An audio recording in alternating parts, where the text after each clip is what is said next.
In the heart of Africa, where the sun kisses the vast landscapes and the winds whisper ancient tales, lies a region known as Sahel.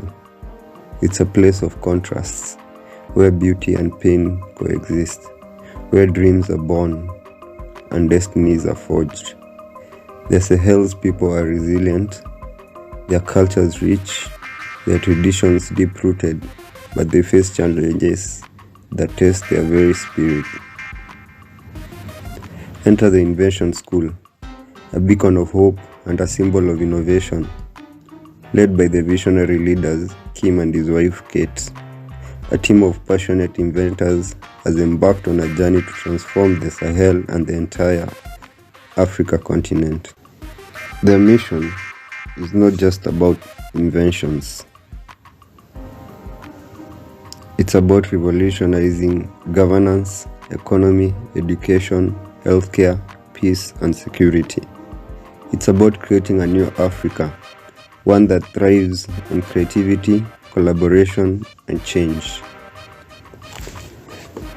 But the path is not easy.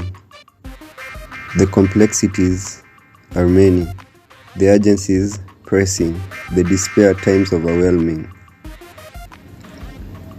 The avalanche of challenges seems relentless, but so is the determination of Joseph Mwangi and his team. They know that the future of Africa depends on their success, and they are committed to making a difference. This is their story, a story of dreams and discoveries, of missions and milestones, of visions and victories. It's a story of invention, transformation, revolution, and a future filled with a promise.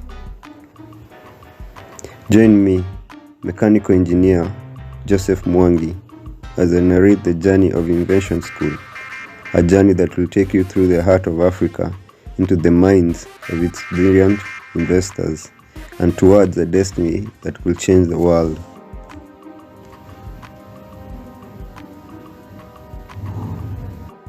Katikati mwa Afrika, ambapo jua hubusu mandhari kubwa na pepo unong'ona hadithi za kale, kuna eneo linalojulikana kama Sahel. Ni mahali pa tofauti, ambapo uzuri na uchungu huhisi pamoja, ambapo ndoto huzaliwa na hatima hutungwa.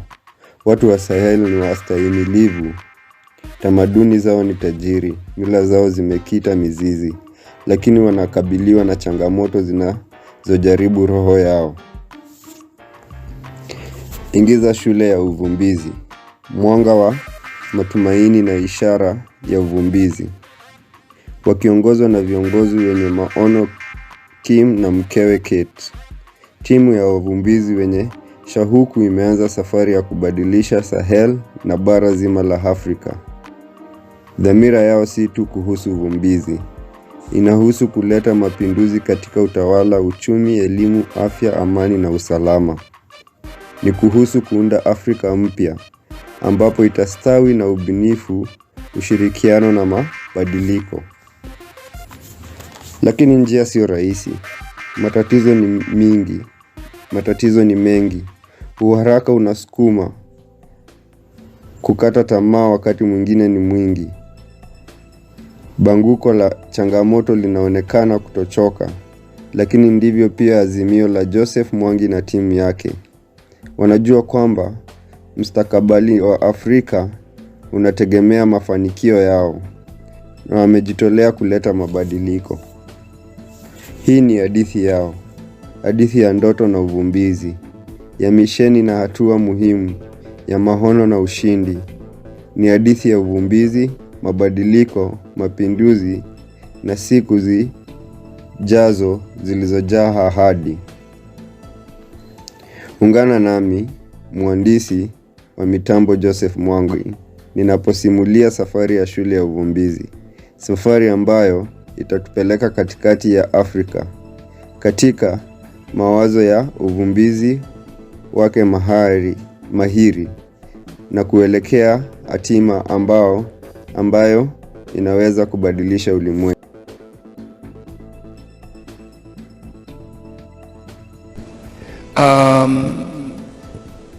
America does not want to see the vision of Kwame Nkrumah of the United States of Africa come to pass. So the moment Gaddafi launched, with the help of 53 African nations, the African Union, Europe came up with something called NEPAD. And now bringing AFRICOM down, which is a military presence, that would mean they want to ensure that the revolutions that take place are guided for the best interest of the West. America cannot survive and be a world leader in the 21st century unless she has access to the mineral wealth of Africa. And if there is a united Africa, America will be a second-rate power. Russia and China are in Africa big time. China is moving so fast in Africa.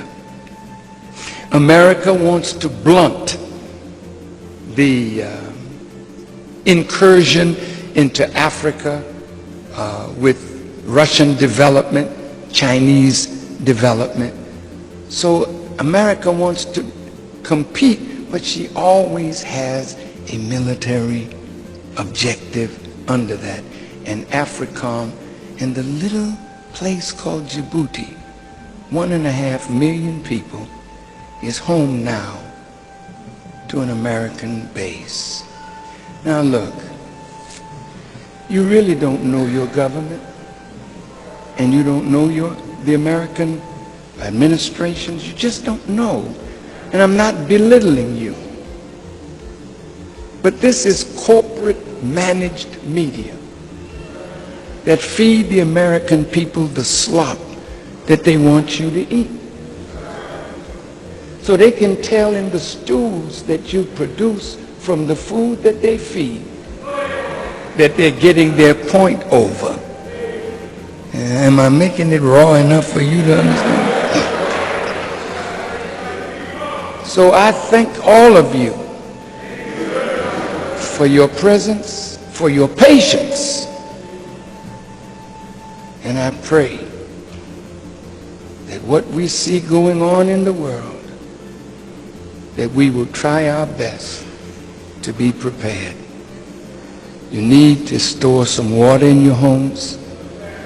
You need to store some food in your homes, groceries that will allow you to be in your homes for 2 to 3 weeks or 2 to 3 months. But when that great earthquake comes, it won't make any difference what you have in your pantry. It's very sad. And I hoped and prayed that I would not have to see that. But it is coming. And I pray that America will recognize that black folk are nothing for you to play with.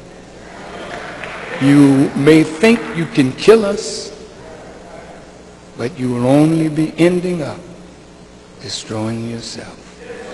So I thank all of you for listening. And I'm sure this will get to the government. That's who I really wanted it to get to. And they may do with it and with me whatever they choose. But God is the one in whom I put my trust.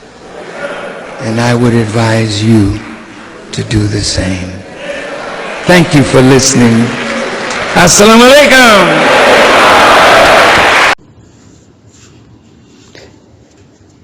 Dear apprentices, gather around for I have a tale to tell. A tale that is not just a story, but a reflection of our world, our challenges, our struggles, our hopes. A tale that begins in the Sahel, a region trapped between lethal scissors blades, facing an avalanche of challenges. The Sahel struggles were many. Environmental degradation was just the tip of the iceberg. The region was plagued by poverty, lack of education, political instability, corruption, and more. The Sahel, a vast and diverse region stretching across Africa, is a land of contrasts and resilience. Its landscape, a mosaic of grasslands, shrubs, and sparse trees, is interspersed with seasonal rivers and lakes, painting a picture of natural beauty tinged with harsh realities. The golden hues of the plains at sunset and the silhouette of lone boab trees stand in a stark contrast to the cracked earth and withered crops, symbolizing drought and desertification.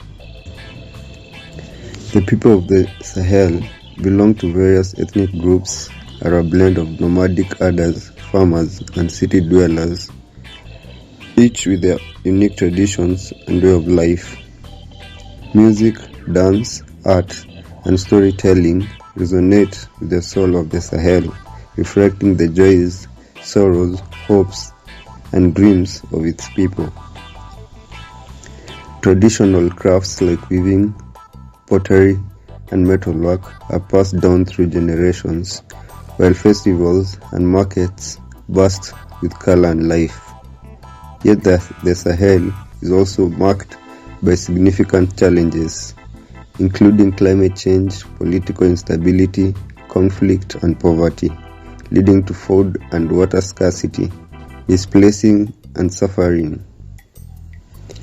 Despite these pains, the Sahel's beauty lies in the strength and grace of its people, who have adapted to and thrived in an often unforgiving environment, making it not just a geographical region, but a living testament to the enduring spirit of humanity. The Sahel was not just a region, it was a symbol of what happens when democracy fails to deliver, when leaders fail to lead, when the world fails to care.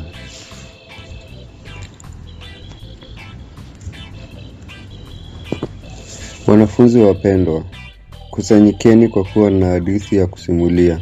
Hadithi ambayo si hadithi tu, lakini ni taswira ya ulimwengu wetu, changamoto zetu, mapambano yetu, matumaini yetu. Hadithi inayoanzia Sahel eneo. Wamenaswa kati ya blade na mkasi mbaya, wakikabilia changamoto nyingi. Mapambano ya Sahel yalikuwa mengi. Uharibifu wa mazingira ulikuwa tu ncha ya barafu. Eneo hilo lilikumbwa na umaskini, ukosefu wa elimu, ukosefu wa utulivu wa kisiasa, rushwa na mengineo. Sahel, eneo kubwa na tofauti lililoenea kote Afrika, ni nchi ya tofauti na ustahimilivu. Mandhari yake yenye nyasi, vichaka na miti midogo imeunganishwa na mito na maziwa ya misimu, ikichora picha ya urembo wa asili. Rangi za dhahabu za uwanda wakati wa machweo ya jua na silueti ya miti ya mbuyu pekee ni tofauti kabisa na ardhi iliyopasuka na mimea iliyonyauka inayoashiria ukame na jangwa. Watu wa Sahel wa makabila mbalimbali ni mchanganyiko wa wafugaji, wahamaji, wakulima na wakaaji wa mijini, kila mmoja akiwa na desturi na njia yake ya kipekee ya maisha. Muziki, dansi, sanaa na masimulizi ya hadithi hugusia nafsi ya Sahel, ikionyesha shangwe, huzuni, matumaini na ndoto za watu wake. Ufundi wa kitamaduni kama vile kusuka, ufinyanzi na ufundi wa chuma kupitishwa kwa vizazi, huku sherehe na masoko yakichangamka kwa rangi na maisha. Hata hivyo, Sahel pia inatambulika kwa changamoto kubwa, zikiwemo mabadiliko ya hali ya hewa, ukosefu wa utulivu wa kisiasa, migogoro na umaskini unaosababisha uhaba wa chakula na maji, kuhama na kuteseka. Licha ya machungu haya, Uzuri wa Sahel unatokana na nguvu na neema ya watu wake ambao wamezoea na kustawi katika mazingira ambayo mara nyingi hayakusamehei, na kuifanya si eneo la kijiografia tu, lakini ushahidi hai wa roho ya kudumu ya ubinadamu. Sahel haikuwa eneo tu, ilikuwa ishara ya kile kinachotokea wakati demokrasia inashindwa kuleta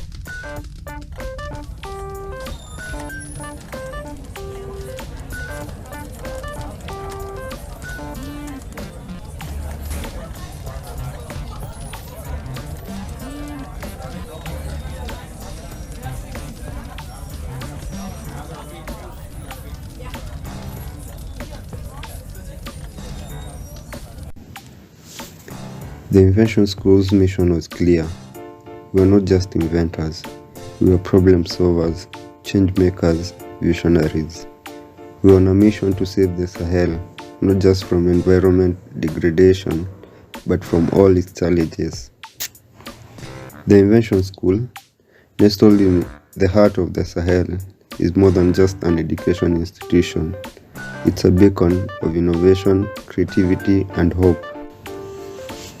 Comprising a diverse team of visionary educators, passionate scientists, and dedicated students, the school is united by a common goal: to empower young Africans with the mindset, skills, and techniques they need to become successful inventors. Driven by a profound belief in the potential of human ingenuity, the Invention School fosters an environment where ideas flourish, curiosity is nurtured, and boundaries are pushed. The passion that fuels the school is palpable, manifesting in the late-night brainstorming sessions, relentless experimentation, and the joy of discovery. Committed to excellence is not just a motto, but a way of life, as the school tirelessly works to develop solutions to the pressing challenges facing the Sahel and beyond. From sustainable agriculture to renewable energy, the inventions born within the school walls are a testament to the transformation power of education and innovation. The Invention School is not merely shaping the future of its students, it's shaping the future of a continent, one invention at a time. We are not just a group, we are a family that believed in the power of innovation, the power of collaboration, the power of dreams.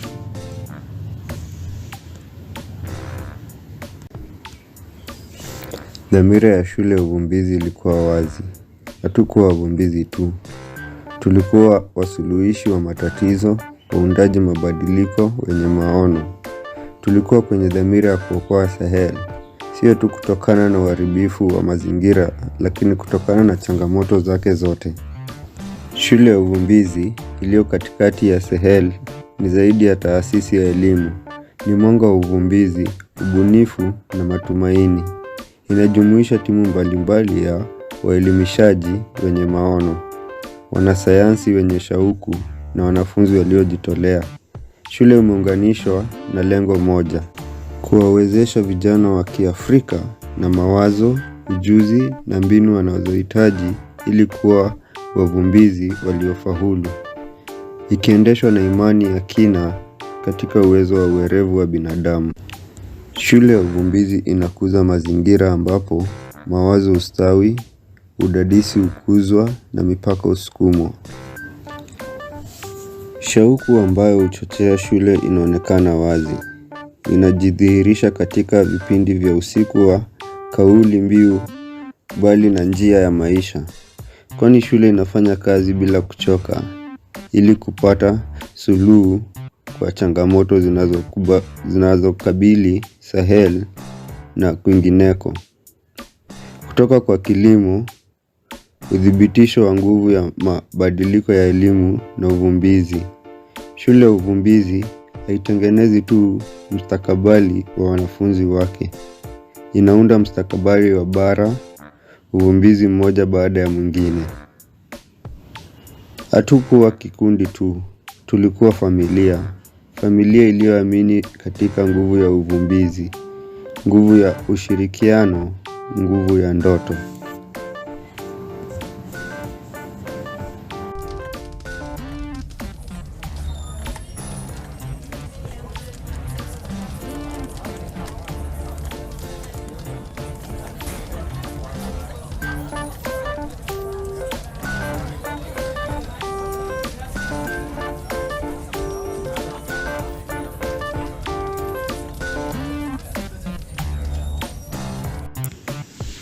The avalanche of challenges was overwhelming. Inflation, shortages, rising crime, insecurity, lack of jobs, lack of education, lack of healthcare. The Sahel was trapped and the world was watching. The Invention School and the people in the Sahel region have some big problems to solve. The weather is changing and it's making life really hard for people. Many are poor and it's tough to find good food, a place to live, or a school to go to. Leaders are having a hard time fixing these problems, and it feels like things are getting worse instead of better. But the Invention School is working hard to come up with new ideas to help. They want to make things better for everyone, but it's not easy. The problems are all mixed up together, and solving one might make another one worse. It's like trying to untangle a giant knot of a string. People are worried because they need help now, not later. The Invention School knows this and they are doing their best. But sometimes it feels like too much and they get sad and tired. Still, they keep going because they care about the people and want to make a difference. It's a big job, but they're not giving up.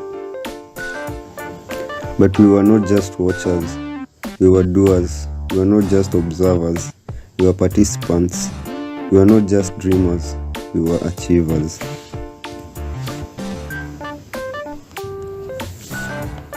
Anguko la changamoto lilikuwa kubwa. Mfumuko wa bei, uhaba, ongezeka kwa uhalifu, ukosefu wa usalama, ukosefu wa ajira, ukosefu wa elimu, ukosefu wa huduma za afya. Sahel ilikuwa imenaswa na ulimwengu ulikuwa ukitazama. Shule ya uvumbizi na watu katika eneo la Sahel wana matatizo makubwa ya kutatua. Hali ya hewa inabadilika na inafanya maisha kuwa magumu sana kwa watu. Wengi ni maskini na ni vigumu kupata chakula kizuri, mahali pa kuishi au shule ya kwenda. Viongozi wana wakati mgumu kurekebisha matatizo haya. Na inahisi kama mambo yanaendelea kuwa mabaya badala ya kuwa bora. Lakini shule ya uvumbizi inafanya kazi kwa bidii kuja na mawazo mapya ya kusaidia. Wanataka kufanya mambo kuwa bora kwa kila mtu, lakini si rahisi. Shida zote zimechanganywa pamoja, na kutatua moja kunaweza kufanya nyingine kuwa baya zaidi. Ni kama kujaribu kufungua fundo kubwa la kamba. Watu wana wasiwasi kwa sababu wanahitaji msaada sasa, sio baadaye.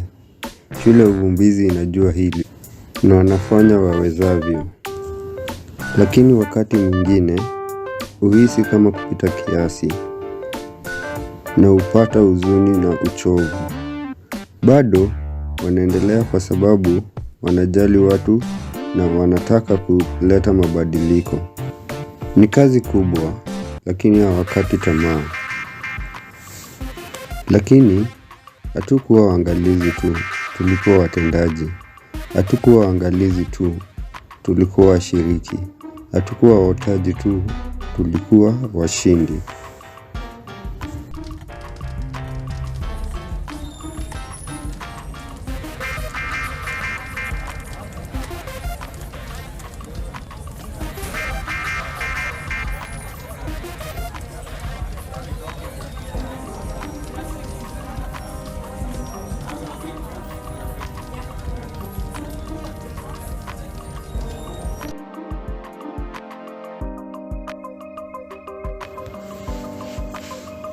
The beginning of a journey is always filled with uncertainty. But we are not afraid of uncertainty. We were excited by it. We are not deterred by challenges. We are inspired by them. We are not limited by reality. We are empowered by dreams. When the Invention School first started, everyone was really excited. It was like starting a big adventure, and we couldn't wait to see what we could do. We had also many ideas and dreams about how we could help people and make things better. But we were also a little scared.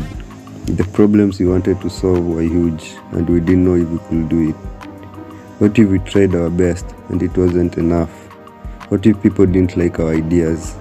Those thoughts made us nervous. But more than anything, we were full of hope. We believed that if we worked hard and stayed true to our vision, we could make a difference. We knew it wouldn't be easy, but we were ready to give it everything we had. Our hearts were full of passion and commitment, and we knew that together we could achieve something amazing. We knew that we were not just a project, we were starting a movement that will change the Sahel, change Africa, change the world.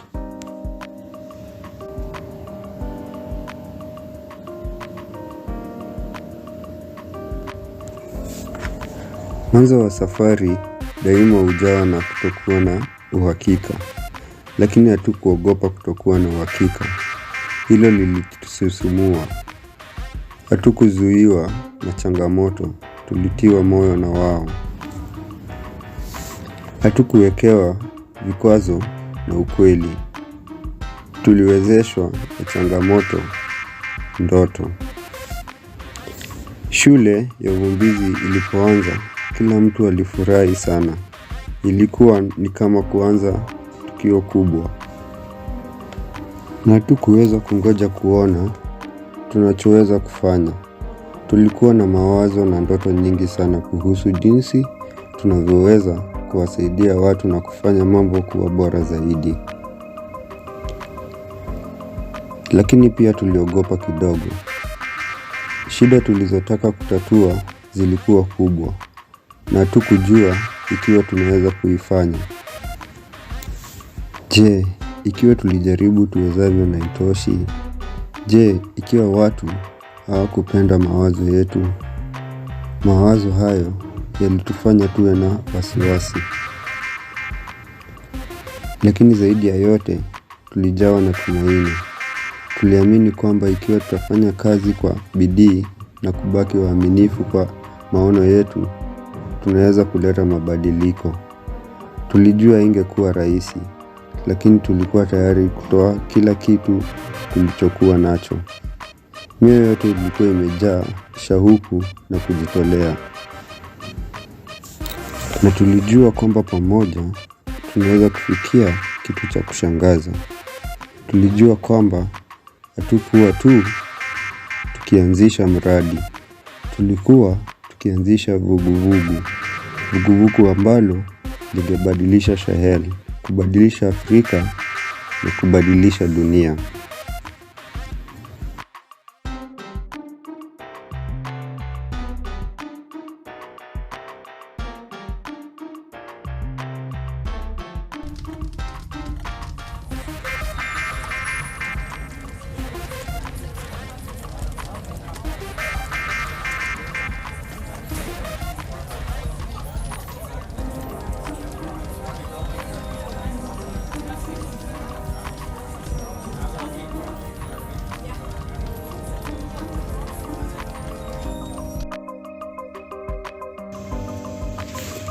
With those words, I ended chapter 1, leaving a room filled with inspired minds, hopeful hearts, and a world filled with endless possibilities.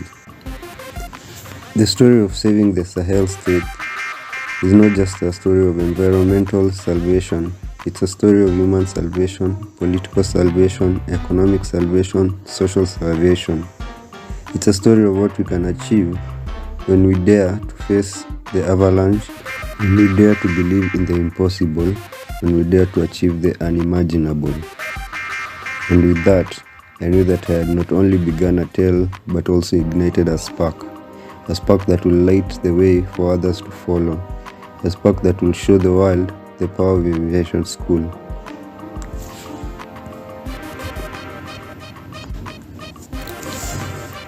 Kwa maneno haya, nilimaliza sura ya kwanza. Nikaacha chumba kilichojaa akili zilizotiwa moyo, mioyo yenye matumaini na ulimwengu uliojaa uwezekano usio na mwisho.